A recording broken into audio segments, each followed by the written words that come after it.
If you've ever had a conversation with someone about machines or robots replacing people in certain jobs, such as with the self-service checkouts replacing cashiers in supermarkets, or pre-programmed robots replacing engineers in factories, or perhaps a conversation about the long working hours and multiple jobs that some people work and the cost of living, you've probably heard someone talk about universal basic income or some derivative of it. Universal basic income is the idea that the state would pay everyone a specific amount as a guaranteed fixed minimum income, and then people could supplement that by working or earning additional money elsewhere. There are many other similar ideas. One common one is negative income tax, in which those under a certain income threshold would be compensated instead of taxed up to a certain level. The purpose behind this is as a catch-all safety net that would allow people the comfort of not having to work as long on a low wage, or allow people to spend longer unemployed or pursuing their own interests. A common examples are new mothers taking more time off work to spend with their children, or teenagers spending longer in education instead of going straight into the workforce. The first major hurdle with this idea, however, is the cost. The state is funded through tax, forcibly taking a portion of people's income to pay for whatever it decides to do. Any money it would pay to you, it must first either take from you or from someone else, as well as take a cut off the top to pay for someone to take it in the first place.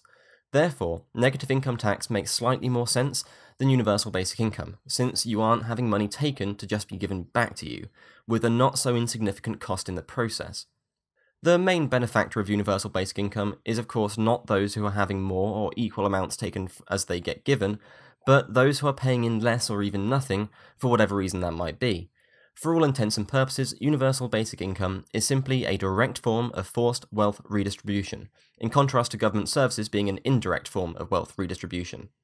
The obvious advantage that universal basic income has over government services is that it allows you the choice in deciding what that money is spent on, giving you some of the benefits of a competitive market, avoiding the problems of monopoly that are present in nationalised services.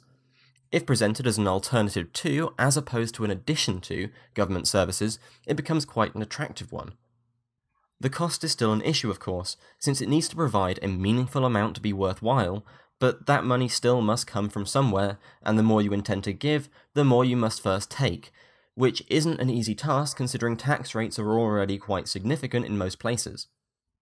To add some context to this, on average in the UK, each person pays £11,000 in tax each year, including indirect taxes such as VAT.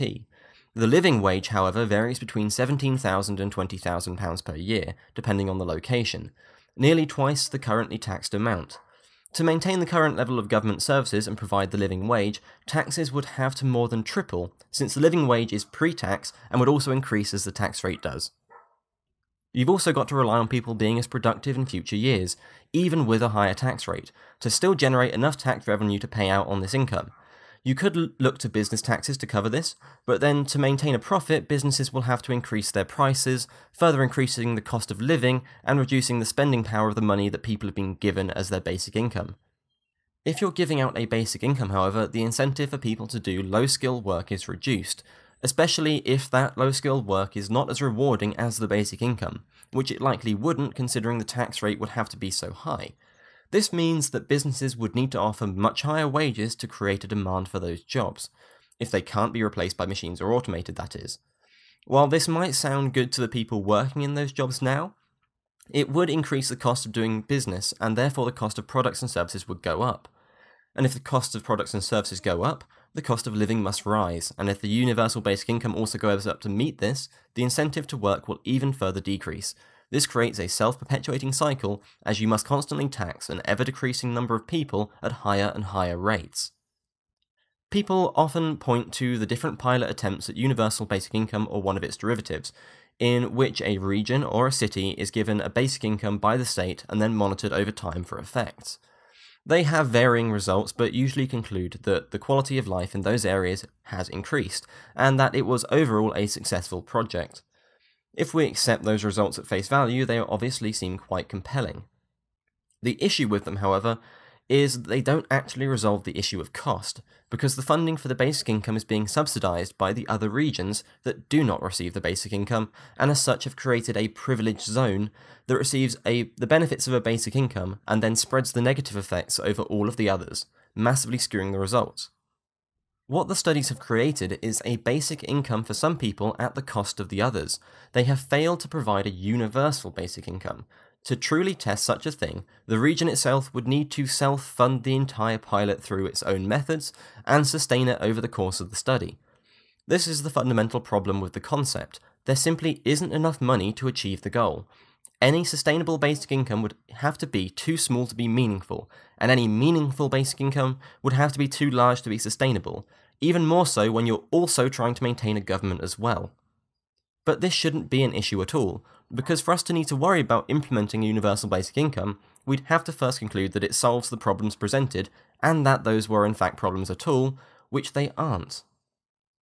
New developments in technology that allow once manual jobs to be automated certainly does result in making those manual jobs obsolete, but it also creates new ones. Farming is a good example of this. While you once needed to employ many low-skilled labourers to work in the fields, this has since been replaced by the tractor.